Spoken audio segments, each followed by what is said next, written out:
देखो, मैं हमेशा कहता हूँ कि तुम्हारी जो स्टडी है वो सिर्फ मैथ, फिज़िक्स, केमिस्ट्री यही सब नहीं होती है। सिर्फ बुक्स को रट लेना, मैथ, फिज़िक्स के न्यूमेरिकल्स लगा लेना, this is not actual study. Actual study वो होती है जब तुम बिज़नेस की स्टडी करते हो, मतलब कि बिज़नेस को समझते हो कि कैसे बिज़नेस ग्रो होता है। एक्चुअल में स्टडी वो होती है कि तुम खुद एक ऐसी सिचुएशन में फंसे हो जहाँ तुम्हारे पास कोई ऑप्शन नहीं है, वहाँ पे तुम कैसे वो डिसीजन लेते हो, तुम्हारी डिसीजन मेकिंग एबिलिटी, तुम्हारी सोचने की ability, that is called study. और यही स्टडी तुम्हारी इन रियल लाइफ में बहुत काम आने वाली है। तो आज एक बहुत इंपॉर्टेंट टॉपिक है काइजन। ये एक जापानीज टर्म है जो कि तुम्हारे बिजनेस में, इन रियल लाइफ तुम में हर जगह वो यूज़ होता है। अगर तुम्हें मुझ पर बिल्कुल भी बिलीव नहीं है तो जाके तुम गूगल पे सर्च कर सकते हो what is kaizen and what's importance in business.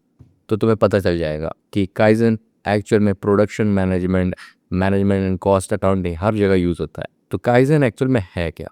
देखो, मेरा चैनल हमेशा तुमको वो चीज़ें प्रोवाइड करेगा जो तुम्हारी लाइफ को बहुत बेटर कर सके। तो काइजन एक जापानीज टर्म है जिसका मतलब ही यही होता है कि स्लो एंड स्मॉल इम्प्रूवमेंट। इसका मतलब कि तुम डेली कंटिन्यूअस छोटे छोटे स्टेप्स लो, छोटी छोटी चीज़ों में इम्प्रूव करो। That is real success and that's what Kaizen told us. Small step is equal to big results. और यही चीज़ एक कंसिस्टेंसी भी होती है कि डेली बेसिस पे तुमने छोटा छोटा करके काम किया और एंड रिजल्ट्स तुम्हारा बहुत बड़ा आएगा। This is called kaizen told us. And ये जापान में बहुत यूज़ होता है। जापान के जो लोग हैं वो इसे बहुत यूज़ करते हैं अपनी डेली लाइफ में, अपने लाइफस्टाइल में और अपने बिजनेस कंपनीज हर जगह। वो कैसे? देखो, तुम कोई बिजनेस कर रहे हो, मान लो तुम गुड्स एंड सर्विस प्रोवाइड करते हो, मान लो प्रोडक्शन को तुम डिलीवर वगैरह करते हो, प्रोडक्शन मैन्युफैक्चर करते हो, तो तुम्हारा क्या रिस्पॉन्सिबिलिटी होना चाहिए कि तुम्हारा प्रोडक्ट अच्छा हो, मार्केट के अकॉर्डिंग, सब मार्केट से डिफरेंट हो, तुम्हारा प्रोडक्ट सही टाइम पे डिलीवर्ड हो, कस्टमर सेटिस्फाई हो। ये तुम्हारी रिस्पॉन्सिबिलिटीज़ होती हैं, तभी तुम ग्रो कर पाओगे। एंड काइजन को जब तुम अपने बिजनेस में अप्लाई करोगे तो तुम क्या करोगे कि तुम अपने प्रोडक्ट को डेली बेसिस पे जब उसका मैन्युफैक्चर होगा उसको तुम इम्प्रूव करोगे।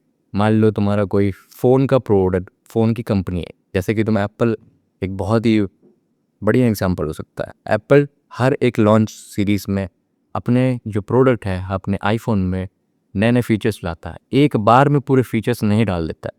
जब उसने आईफोन 1 बनाया होगा, आई डोंट रिमेंबर कि आईफोन 1 था भी, बट जो भी था, क्या आईफोन 1 में अब कुछ आ गया होगा? आई मीन जो भी उसके फीचर्स हैं like IPv6 and fingerprint, finger sensor, ये सब कुछ पहले आईफोन में तो नहीं आ गया होगा ना, वो धीरे धीरे करके आया होगा। एंड आज आईफोन 17 में बहुत अच्छे अच्छे फीचर्स हैं जो आई थिंक आईफोन 12 वगैरह में नहीं थे।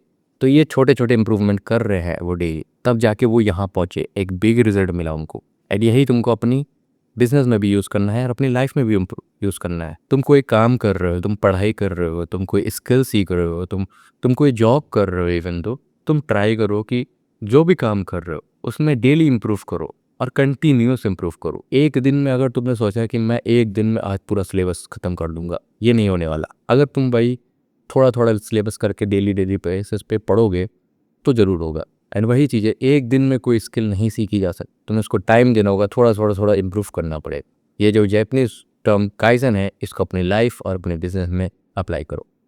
आई होप तुम्हें समझ में आया होगा एंड ये वीडियो हेल्पफुल होगी तुम्हारे लिए। And I will see you in the next video.